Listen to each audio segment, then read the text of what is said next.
Well, hello, everybody. I'm here today with Senator Von Boyer, a very influential Aboriginal leader from Western Canada, who actually is officially from Central Canada, from Ontario. Has been a senator now for, I guess it's going on about 7 or 8 years. Is that right? No, yes, I'm starting my 8th year. I thought so. So So, 2018, I was brought into the Senate. I was appointed. so we have the great benefit to me of I knew you before you were famous. So we worked together on a variety of Aboriginal issues, and I think you were completing your PhD at the time, and I've seen your remarkable career and your impact on Ottawa, which is something that, quite frankly, we didn't really talk about so much with the senators in the past, and yet we can see it in your case, your history, and those of your colleagues. So the purpose here, this is for Political Science 111, and we're giving students a chance to sort of learn about the political process through the lives of the people who are running the government of Canada. And we want you to sort of tell us your story as much as you can. So I'm going to start off with a really simple question, because I knew you before you were in politics, and you were not a political person. You were a policy person. You had lots of great ideas on what government should do, and then I turn around one day and you're a senator. So explain to me what happened in that process. Okay, thank you, Professor Coates, and hello, everybody. And I'm very happy to be here today because I am an alumni of the University of Saskatchewan. I received my first law degree in 1996 at the University of Saskatchewan.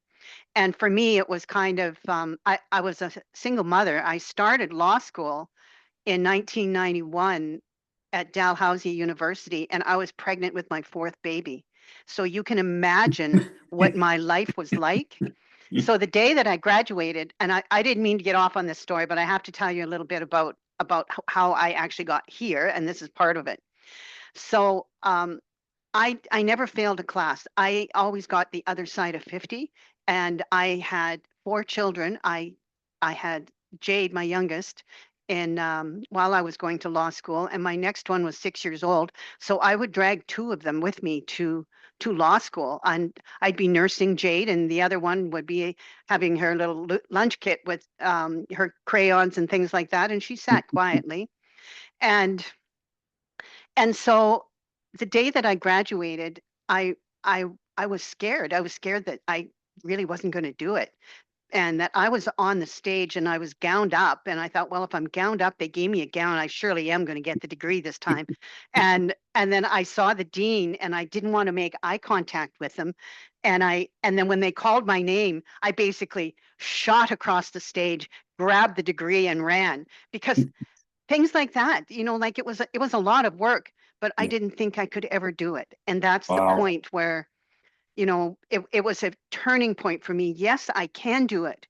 I can do this with four kids and I can have a successful career. And the funny thing about it, nobody ever asked me what my marks were. Not once. And that was like 20 some years ago. So I'm glad you're embarking on your career here. You have a wonderful professor to guide you, and Professor Coates has been very influential in my life, and he's somebody that I've always looked up to. So I'm glad that you have him with you today. Now, as far as me getting involved in the political process, he's absolutely right. I never intended on getting involved in the political process. But I have just never been able to keep my mouth shut. I have to say what's on my mind. And ever since I was a little girl, I had to say what was on my mind. And um, and that just, I think, kind of led me into where I am today. I was appointed as a senator in March 2018, and a senator for Ontario, and the first Indigenous senator for Ontario. And all of the years up to 2018, I had I had been a nurse before I was a lawyer, and that really helped focus me on where my passions were. My family is Métis. I'm from Moose Jaw. I was born and raised in Moose Jaw, Saskatchewan, and I have family in Saskatoon. I have family in Regina, and I am a prairie girl. And I have been living in Ontario since 1999, and I'm really fortunate that I was appointed from Ontario as the first Indigenous senator. So my early life was as a nurse, and as a young child, I lived with my Aunt Lucy, who spent 10 years in a tuberculosis sanatorium. And Mm. my stories that I received from her were very much about what life was like for a little brown girl who didn't see her family for 10 years, and experiments that were done on her, and racism in the healthcare system. And Wow. her voice came with me through my nursing career and then through my legal career. So I was able to look at the law with the healthcare eyes, Indigenous eyes, and every one of you are going to be looking at all of your courses the same way. Who you are, what's made you, and what makes you look at the issues that you do. They're valid, they're important, and they need to be talked about, however you see them. And that's what I bring into the Senate as well. So the Prime Minister phoned me. I had applied to the Senate, and it took about 3 years. And I certainly will encourage all of you to consider going into the Senate. It was in my life, I was raised as I was a Métis little girl who kind of was lucky to get a bicycle when I was 12 years old, and my dad didn't come home sometimes, and sometimes we didn't have our lights on because the bills weren't paid. But it you you can do you open when you open a door, you step through it, and there's opportunities that are going to come in your life where you need to step through and have have faith that you can do it. So I took those leaps sometimes, and I was able to use the knowledge that I had through the healthcare system and through the justice system, and through meeting people like Professor Coates, who was very encouraging to me and really helped me develop as a professor myself, and as a lawyer, and as a policy person, which is because they're all tied together. Everything's all tied together. And um, and I was able to bring that into the Senate. When the Prime Minister called me, he said, I have been watching you for the past 10 years, and I understand the work that you've been doing, and I want you to bring it to all of Canada. And he said, would you do that? Would you sit in the Senate and do that? And I said, I will. And then came the whole big, and then well, I wasn't supposed to tell anybody because this is a secret, because he has to announce it, not me. And so when it was announced, it was like, oh, my life is going to change. At the time I was appointed, I was working at the University of Ottawa, and I was a part-time professor of law and the assistant or the associate director of the policies for health law and ethics. And I was very busy, and I was also teaching at JSGS in Regina, and that's where Professor Coates knows well. So when I was appointed, it was like a huge change, because all of a sudden you are changing from professor to professor, director, and I've got all of these. I had a shirk application, one of the funding agencies applications in at the time.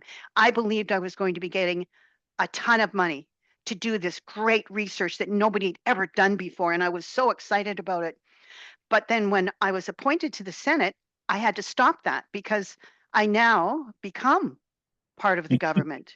Yeah. So I had to give that up to come into the Senate. And the day that I was appointed and I was sworn in, my family was in the gallery. I held an eagle feather, and I looked around, and I looked at the history of where I was and how little I was in this big, big picture. I was sitting in the seat of colonization.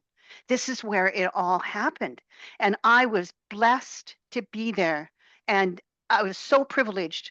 And I looked around, and the page brought me to my seat after I was sworn in. And I sat down and I said, I'm exactly where I need to be. And that's how I started at the Senate.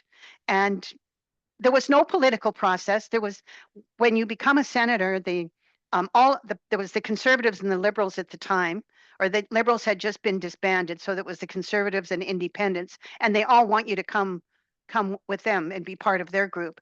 But there was also an independent Senate that Prime Minister Trudeau had made, where we are nonpartisan. We're not part of the Conservative Party. We're not part of the Liberal Party. We're brought in on our own merit. That's what he wanted to do. He wanted to bring people in on their own merit so that they could start making not nonpartisan decisions. And that's how I came into the Senate, and that's how, you know, I've been working since 2018. I'll stop there. I'll stop there, Ken, because I could probably just talk. No. That's such a great story so far, and it's wonderful.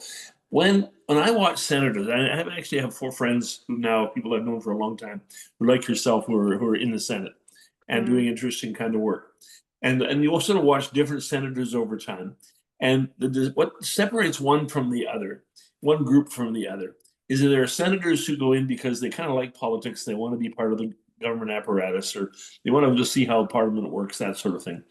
And there's other senators who go in because they want to do something specific. Like they realize this is where you make decisions that affect the world. So which one are you?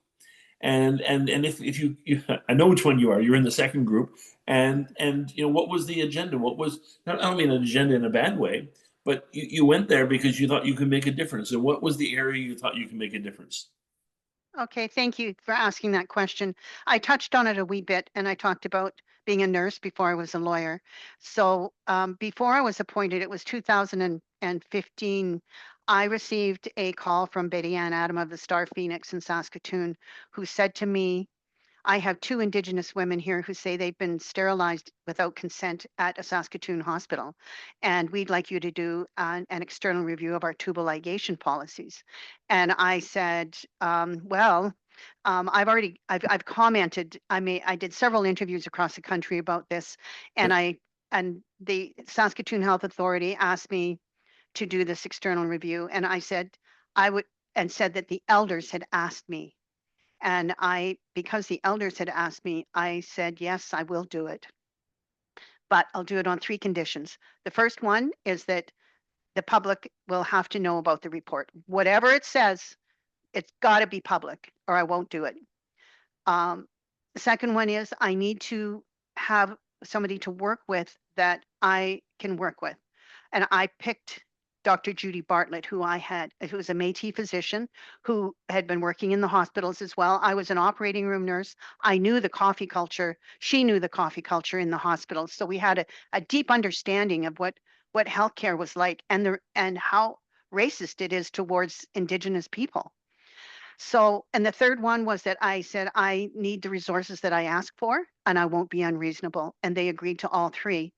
And we started on this, and we had somebody with us who was a Cree speaker, and she answered the phone because many of the women who had been sterilized were Cree speakers, and she answered the phone, and we interviewed 16 women who had been sterilized against their will. And the report was called the External Review of the Tubal Ligation Policies of the Saskatoon Health Authority, and it was released in July 2017. So that marked the beginning of a national reckoning about what happens to Indigenous women without their consent, and the issue of forced and coerced sterilization. My very first speech that I brought in to the Senate was about forced sterilization in September 2018. That's when I introduced it to the world. I've been No, working on it since. Go ahead, Ken. so no, I'm going to come back to talk about what happened in the Senate about this. But you know, you said there are 18 cases in the Saskatoon sort of health district that you were sort of looking into. Um, Most Canadians have no idea of the scale of forced sterilization, or even the concept of forced sterilization. It sounds like a policy out of Nazi Germany, to be honest, the eugenics movement, that kind of stuff. You know, we know what's happened in different parts of history. We know what's happened in different parts of Canada. But is this sort of a 1 in 1,000 kind of thing that happened to a small number of Aboriginal women? Was it commonplace? Was it commonplace only in Western Canada, across the whole country? Give us a sense of the scale here. Okay, I can do that. Um, my work started in 2018 when I became a senator, and my office became, and because I've been very vocal about the issues throughout the country and going to different areas throughout the country to see just to try to answer some of those questions. And my office has become a safe haven for women to call or email me, or when I do a talk, generally there's over 5 or 6 or 7 or 8 or 9 or 10 who stop after and say, they did it to me. They did it to me. They did it to me. They did it to my auntie. They did it to my grandmother. So at this point, at this time, my office has counted 12,000 people. 12,000. We have the North hasn't even been hardly counted yet at all, and we have a high population, a high number of women who've been sterilized that are in areas where there's high Indigenous populations, like say Saskatoon, like say Regina, like say Winnipeg, pockets throughout the country where I can go speak there and I can guarantee there's going to be people coming to me. We also have policies. One of the reasons, and I want to talk about some of the reasons why. And there's multiple reasons why, but in this country, we had eugenics policies that was the law that you could sterilize people without their consent. And it was the Sexual Sterilization Act that was enacted in British Columbia, and it was also enacted in Alberta from the 1920s to the 1970s. So, and there's people who were sterilized, and no, they didn't necessarily target Indigenous people, but because of the social strata that Indigenous people have been on in this country, they were unproportionally sterilized without consent. So that is some of the underlying reasons why we have it today. We have at this moment probably I know there's women being sterilized as we speak here today. It's still happening. The last one that I was directly involved in was December last year, and a woman who was 24 years old. And if you're interested in this topic, go to my website because all of the documents, the work that I've done at the Senate, and I've been involved in 2 Senate Standing Committee studies on this topic where we brought in survivors and you'll hear their stories. And it's not just Indigenous women. This affects people with disabilities. This affects intersex people. This affects Black women, racialized women, vulnerable women, marginalized women, and men. I have had a number of men calling me as well, saying that they have been sterilized. They were in prison. They were sterilized in prison. They were sterilized as a little boy. So there's the whole topic of reproductive injustice is basically what I deal with. Yeah. The problem is large. It's huge. So, so Senator, that's a mortifying story. I can only say that. And we have this idea that Canada is this wonderful, benign, gentle, loving sort of country. And when you hear that big swaths, thousands, tens of thousands, maybe hundreds of thousands of people were sort of cut out of the reproductive pool by the choice of doctors or nurses or hospital administrators or government officials or whatever, is kind of mortifying. So you've done an amazing job of raising the profile of this issue on a national scale and, quite frankly, on an international scale. Because I know that people down in Australia and the United States and other places have followed up with you and talked to you about what's actually going on. So, okay, you're a senator now. You're in a position to do something about it. So have you done anything about it? Can you do anything about it? Can you use your position as a senator to actually change policy and change public attitudes?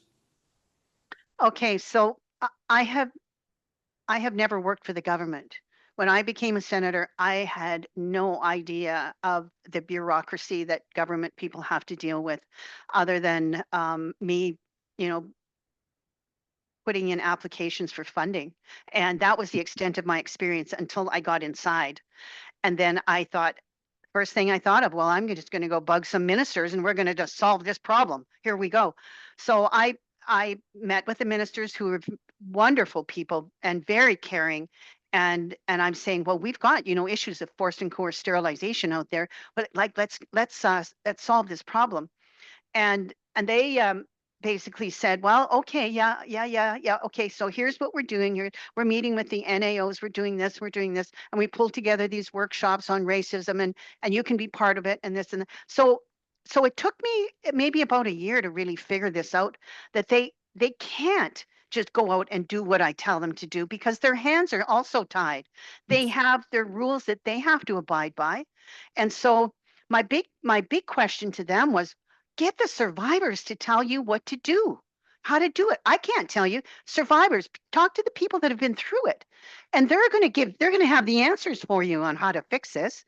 So they said, well, we don't know, we don't have any. The National Aboriginal organizations were speaking on behalf of survivors, but they weren't survivors, and that's who they had to deal with. So I said, okay, let me think about this. I got together with a friend of mine who is a lawyer, and she also is leading the first class action in Saskatchewan. So her and I got together, and we said, okay, let's make a company. Let's make a nonprofit organization. I know hundreds of survivors myself because I've been on the phone with them. She knows tons, as many as I do. So we pulled together all the survivors we could, and we did Zoom meetings all across the country and asked them if they wanted to speak with one voice. And we put together a nonprofit corporation, and they called it the Survivors Circle for Reproductive Justice. And this is the absolute critical key to stopping this, because they were able to get funding from the government. And my friend Elisa Lombard and I knew enough matriarchs who were grandmothers, who were experienced board members, who could run an organization like this and have the survivors as board members as well, and be the actual members to drive the organization. So they were incorporated in January 2023, and they're up and running now. They had the launch of their organization the same week that I was able to move my bill. Now, I'll tell you about the bill in just a second. The same week I was able to move my bill in October 24 from the Senate to the House. Now, let me give you a little bit of understanding of what that means. When I launched this whole idea of I'm in the Senate, I'm going to bring it to the Senate. I never wanted to criminalize the act for doctors of having to be faced with the criminal code sanctions for doing this, because it always seemed to get turned around, and the Indigenous women would somehow be the brunt of it. And the women begged me, and they begged me to criminalize this, see what you can do about criminalizing it. And one of the very first recommendation in one of the reports of the Senate Standing Committee on Human Rights on forced and coerced sterilization, recommendation 1, criminalize it, put it in the legislation, and criminalize it under the criminal code. So it was, I think it was about June 22, I had started working on, no, it was maybe January 22 when I started working on agreeing, okay, I will draft a bill, but it isn't just me. I work with the law clerks. We have wonderful resources at the Senate, and we had direction from the survivors on what to do and how to get consent and safeguards. And so we drafted the very first bill, and it was called S250. So what happens when you draft a bill, you have to introduce it into the Senate, which means you have the bill in your hand, and you get to stand up in the Senate and you say, I would like to introduce this bill into the Senate. And then I give it to the table officer takes it away, and it now becomes the beginning of a bill that has to go through 3 readings in the Senate, has to go through 3 readings. The first one was the day that I introduced it. The second one is when I prepare a much lengthier speech on what this bill is all about and how important it is that this bill is passed. And then the second reading, I ask it to go into a committee, because within the Senate, we have 18 committees, and every piece of legislation is studied thoroughly it's torn to pieces. It's argued, it's debated, and it's debated from really smart people who really want to make sure this is going to be the best bill it can possibly be. And so I said, I want to bring it into the Legal and Constitutional Affairs Committee. And that's what it did. That's where it went. And then we went through, we brought witnesses in, we brought in the doctors, we brought in the medical associations, we brought in the lawyers, we brought in the survivors, we brought in people to tell us about this bill. And it was scrutinized. And it was scrutinized so much that it was like, I kind of said, oh boy, oh boy, oh boy, it's never going to pass like this. So I looked at it very carefully, and the issue was there people were worried about unintended consequences, that what happens, will there be a chilling effect, that it will stop women from being able to get sterilized if they want to. So I worked with the Attorney General and the Ministry of Justice, and I said, I want to amend this bill. I want to make it as simple as possible. And so what we decided to do was we moved it from 55 lines down to 14 lines and put it in very, very succinctly into the aggravated assault provisions within the criminal code. And it passed the committee like that, and it passed the Senate like that, and got moved to the House, where it undergoes the same procedure in the House. And then once it goes through those 3 readings in the House, and both sides, both houses agree, the House of Commons and the Senate.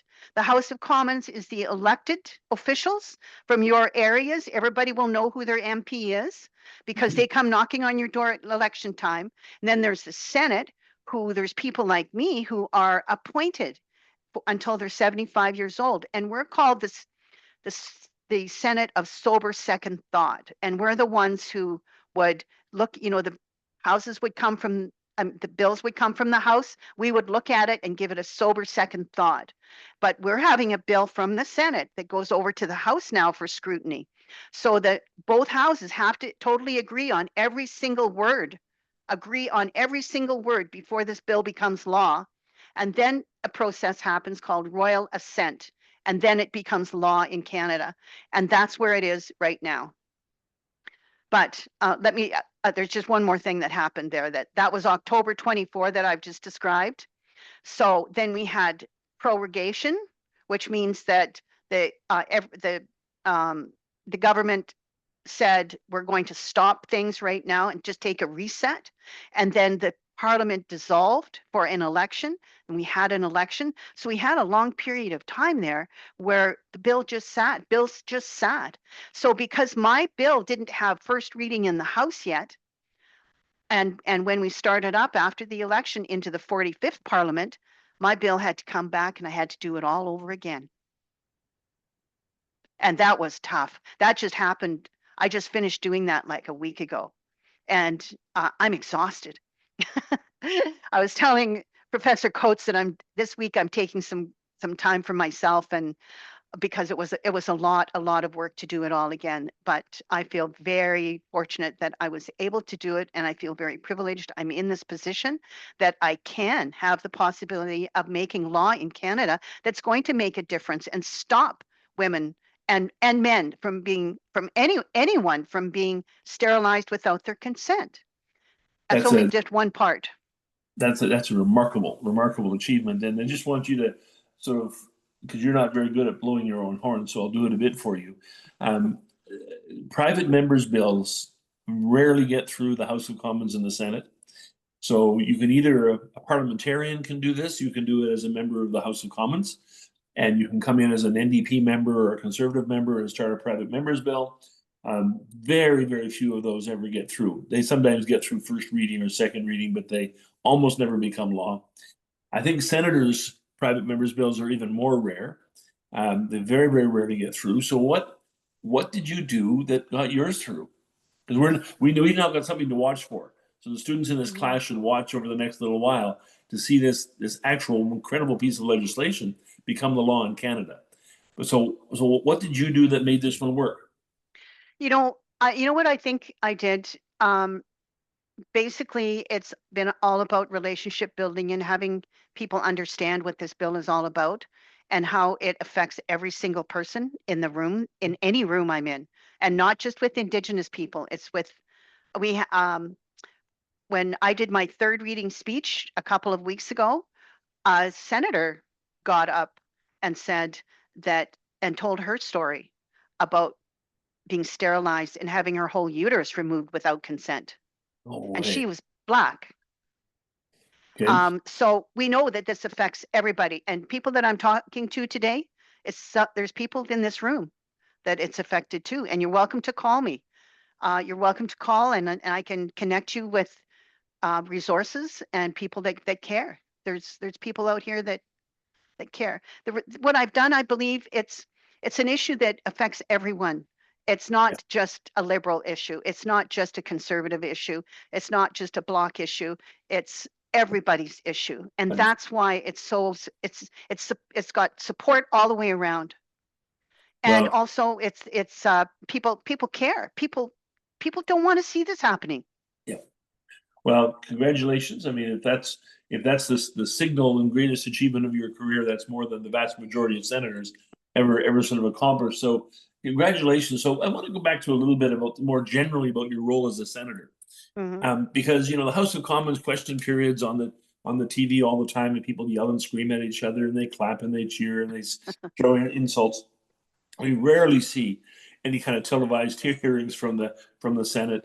It doesn't have the same high profile. But you're actually by nature a very shy and private person. You're not the kind of person who stands on the street corner and yells and screams or shakes hands or does all that other kind of glad handing as part of politics.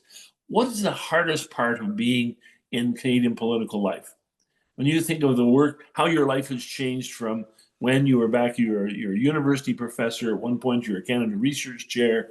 There's a very high level of achievement within the Canadian academic world. You're publishing books and getting research grants and doing all that academic-y kind of stuff. And now you're a senator. What's the hardest part of that process? Um, I think you know what? I don't think there's really anything hard other than the topics that I've chosen to deal with. They're hard because just because of who I am.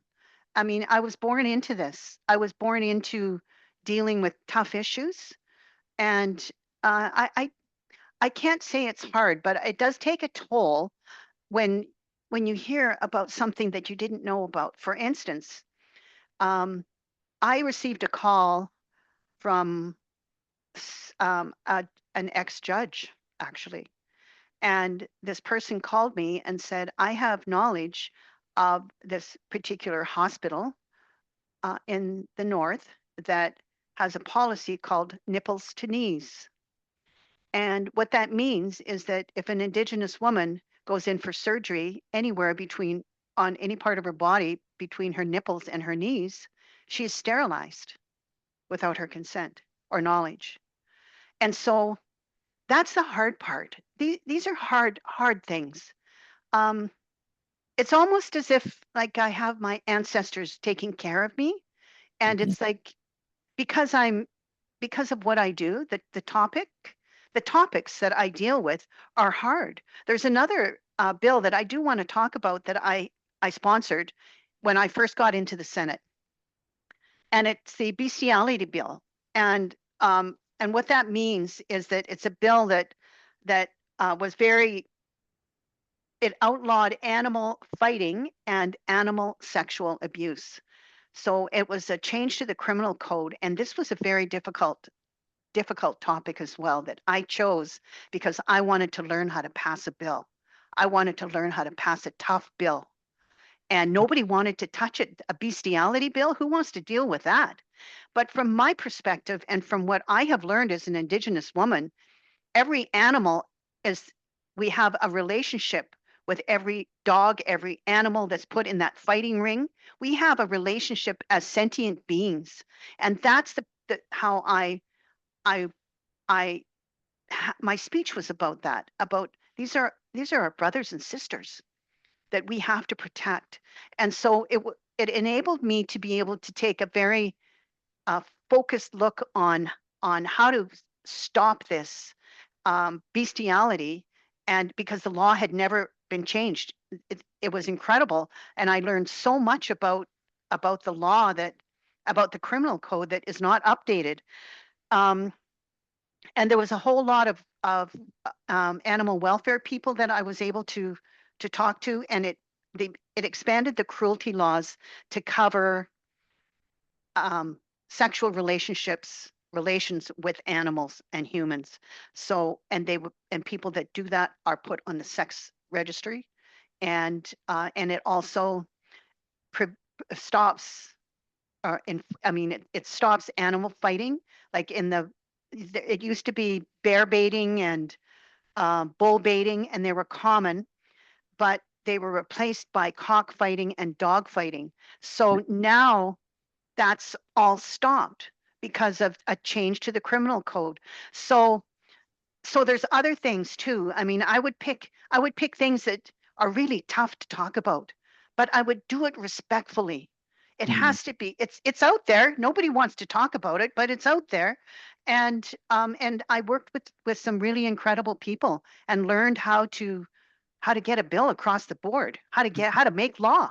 Yeah. And it's really helped with the sterilization bill because I already had the experience. I knew what it was like in committee, and all the people brought into the committee. You want to have that scrutiny because you want this bill I want this bill to pass through the House of Commons because we've got great witness testimony and we've addressed it, and I believe that it will be law. So that one hasn't passed yet, correct? Oh yeah, that passed in Yeah. 2019. Okay. Yeah. Um, so one last really quick question about your work you've done.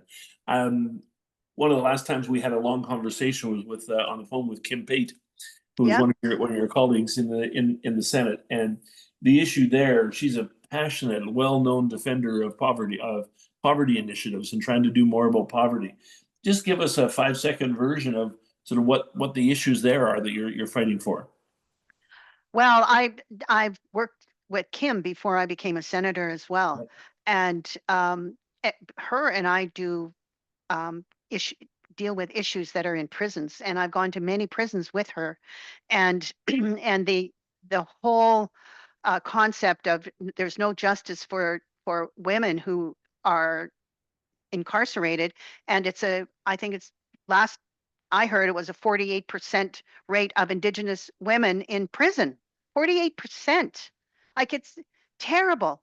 So I go with Kim whenever I can to different prisons, and we have uh, uh, working sessions, we have speaking sessions, and hear what their issues are, and then we try to address some of them from the outside. And that's the main thing that I do with Senator Pate. I'm always speaking on her bills as well, or I try to speak on her bills, and she's always been a supporter of mine, and I'll always be a supporter of hers.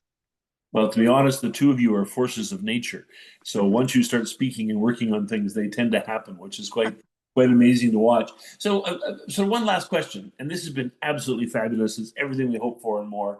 So I grew up in a world where the major effort in Canada was to get rid of the Senate, where the Conservative Party in particular wanted either to get rid of it, that was their preference, or to turn it into an elected body so it would be sort of like the American Senate or the Australian Senate, instead of like the British House of Lords, instead of this appointed sort of thing.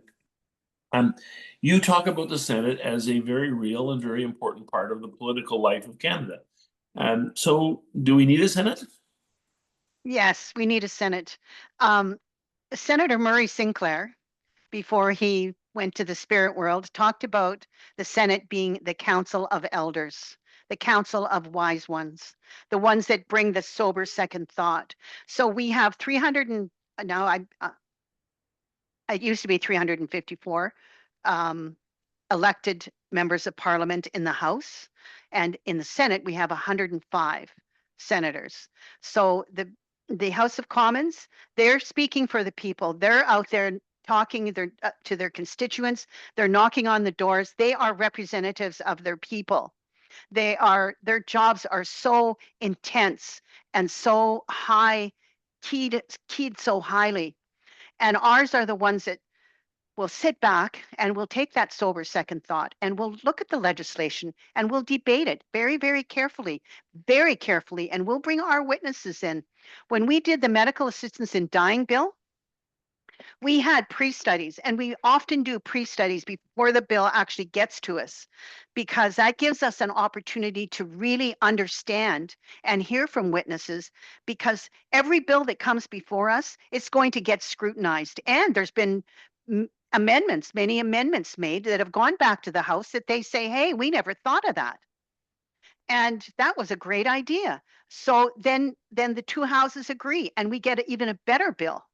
So the Senate is critical. And to be quite honest, I didn't really understand how important the Senate was until I became a senator. And the importance of having the Senate there is like, we're grounded. We're grounded. We got our feet right on the ground. We're modernizing with the independent thinking. We have the majority of independent senators who I come to the Senate with a huge background. Every senator that's picked comes with a huge background, and we use that knowledge of who we are. Like I said right in the very beginning to use your knowledge of who you are to address the issues that you're dealing with in school today. I do the same thing. I use my knowledge and my background and my ancestral print to bring that to every bill. Every bill I look at with Indigenous eyes, I look at it with a medical eye, I look at it with a legal eye. That's who I am. And I ask those questions that some people don't ask. Yeah. Whereas other people with we've got people with huge backgrounds, like heads of banks and, heads of universities and doctors and all kinds of people who have these incredible backgrounds. And so here we are. We're non-elected, we're appointed because we're independent thinkers, and we enrich the whole meaning of what Parliament is. So last qualification, though, not just a question back about what you just said. You were appointed as an independent senator. You've maintained that independence. You haven't allied yourself with the Liberals, Conservative, NDP, or Bloc, or anybody else. It means that the Senate sort of has become a bit of a. I know from time to time the parliamentarians, the House of Commons, calls the senators kind of loose cannons. You're never quite sure which direction they're going to go. How important is it that Canada keep an independent group of senators who are not tied into the political process as strongly as they are in the House of Commons? I think it's very important, but I also think it's important that we still have our Conservative caucus there as well. And I do believe that that we're we debate things. We have sometimes different. It's great to have different ideas, but it's important to have an independent thought process and be not attached to a political party, because it doesn't. You don't get your marching orders from somebody else. You get your marching orders from you on the knowledge that you carry.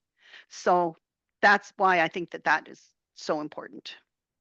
Well, Senator Moyer, this has been a phenomenal conversation. I really appreciate you taking the time to talk to our students and to sort of alert them to the joys and the traumas of being a senator in the House of Commons or in the Senate of Canada. You deserve the break you're on right now. And I really appreciate you taking the time away from that break to talk to us. And I know our students will benefit from this enormously. So thank you Thank you. very, very much. Thank you, and good luck, everybody.